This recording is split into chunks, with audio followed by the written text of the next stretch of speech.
So we reinstall the radiant barrier, and the radiant barrier effectively covers four sides of the box. The bottom is still transparent, and the front, the door is still transparent, but both the top and the sides are covered. That should have an effect of reflecting, at least half of the ongoing radiation. So it should have a substantial backradiative effect. And so we'll see if our temperatures climb above 740 on the lower thermocouple and about 730 on the high thermocouple. We have the same vacuum, got the same power draw. So all the parameters really haven't been affected by the radiant barrier. It should be isolating the radiative effect.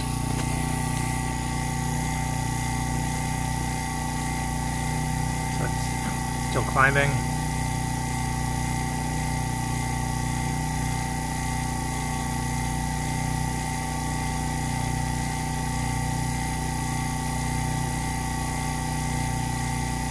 Climbing more slowly than at first.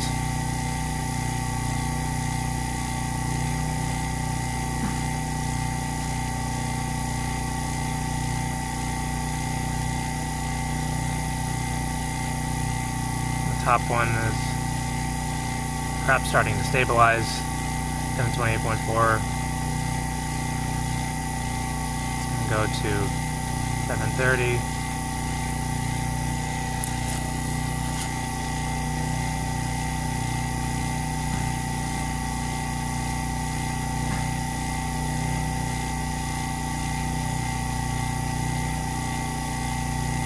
Top one doesn't seem to be moving anymore. 731, 731.0, that's about where it's going to go. At the steady state temperature, it's still climbing a little bit.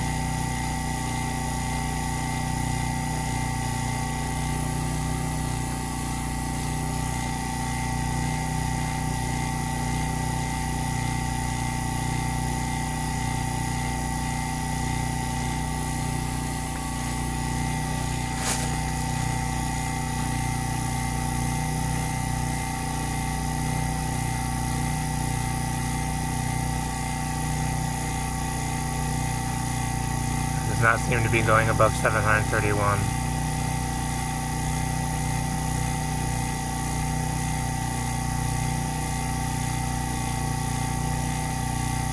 It appears we've reached our maximum steady state temperature that this resistive heater can produce, drawing 160 watts of power, and we appear to have no backradiative effect. Radiation, the radiant barriers made no difference. And this is have a lot more of a radiant barrier than a gas, like CO2. So having four sides of the vacuum chamber lined with a highly emissive, highly reflective, low emissivity coating like this, especially with all these folds, that even increases the scattering effect.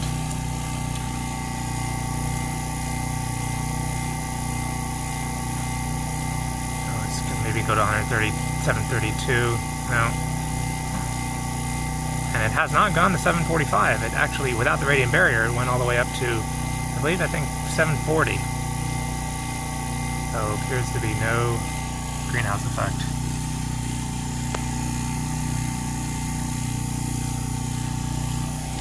You can see from the outside how this wall is covered, the back wall is largely covered, and the side wall here is partially covered.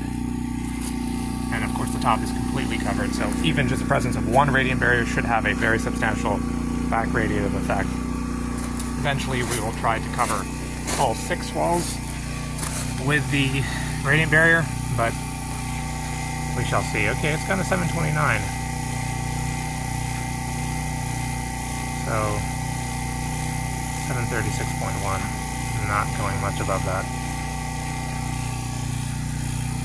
That is a lot of scattering radiation, you can imagine that. 4 sides almost completely covered, and no effect on temperature. So the conclusion of the experiment is that the presence of a extremely reflective radiant barrier like aluminum, which has an emissivity of 0.05, has no effect on the steady state temperature of a resistive heater placed in a vacuum chamber to isolate convective or conductive effects of the presence of gas, compared to a transparent vacuum chamber made of acrylic, which has an emissivity of 0.95, so it should be able to absorb much more radiation than of course the aluminum.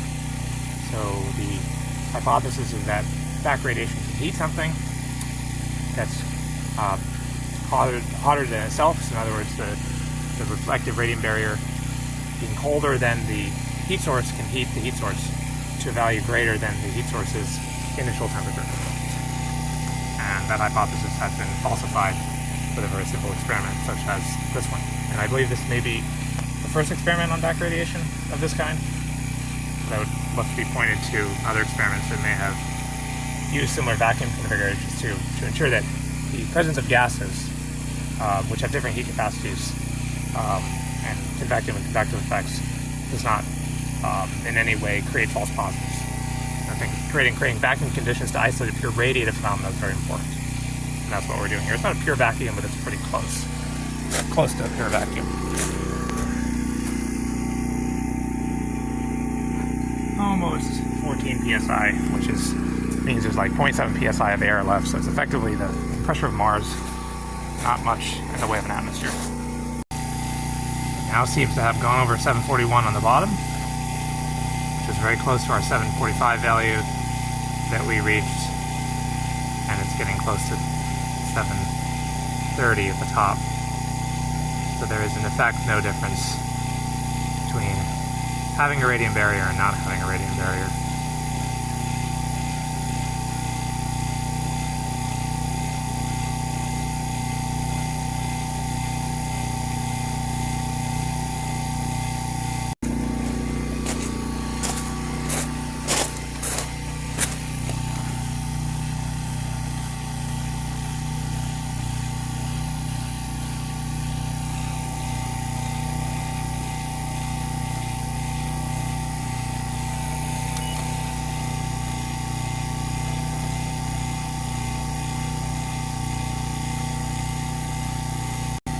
So our steady state temperature without the radiant barrier is around just a little bit under 730 on the first thermocouple and just a little bit under 740 on the bottom thermocouple. So it does appear that the radiant barrier was able to increase it by a few degrees, but nowhere near the effect that backradiation would predict, because the intensity of the radiative flux in this container, this chamber, would be predicted to be much greater with the presence of those aluminum radiant barriers. It should be scattering radiation and reflecting radiation back to the heating element. And that obviously does not happen because the temperature is only a few degrees lower. The radiant barrier is removed. We can see the temperature is steadily crawling up back to what's likely going to be around 730 or 740, even without any backradiation mechanism. So this was an oil. It's yet, of course, quite hot, but it should not have the ability to concentrate and reflect that radiation back onto the heating source. Now, some people might say, well, that's a relatively small surface area, it shouldn't, that wouldn't necessarily be able to absorb that much radiation, but since it's scattering in all directions, since we have the back sidewalls and top covered with a radiant barrier, it should have absorbed a significant amount of that radiation, even if it has a relatively small surface area. It shouldn't have an effect. So there we are, almost back to where we were with the radiant barrier. We recalled that it would not really go above 740. Power usage is about the same. And our vacuum was exactly where it was with the radiant barrier. So the presence of gases should not have an effect. The gases will heat up whether or not you have the radiant barrier inside, and since air is mostly non-IR active, it should not be really any different. Let's see whether it goes back to the lower number was 740 and the higher number was about 730. Of course, for backradiation to be real, it has to have more than a few degrees of warming. It should be able to, in theory, nearly double the temperature as climate science claims that the atmosphere on Earth can do.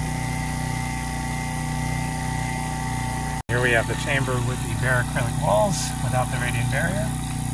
As you can see, mostly transparent, and acrylic is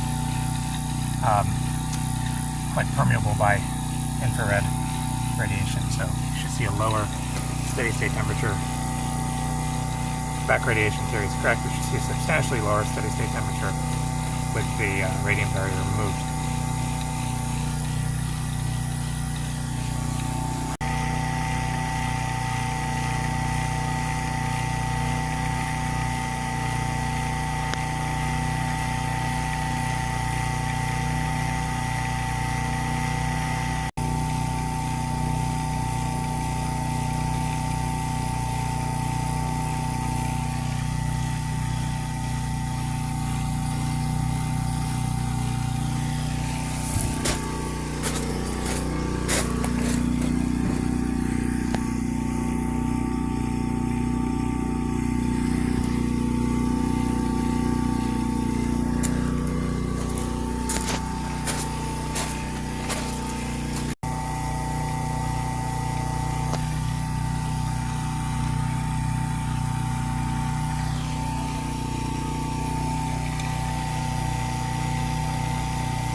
So with the radiant barrier and with the maximum vacuum that it can pull, seems to be stabilizing at around 731.4 on the first thermocouple and 739.9 on the bottom thermocouple.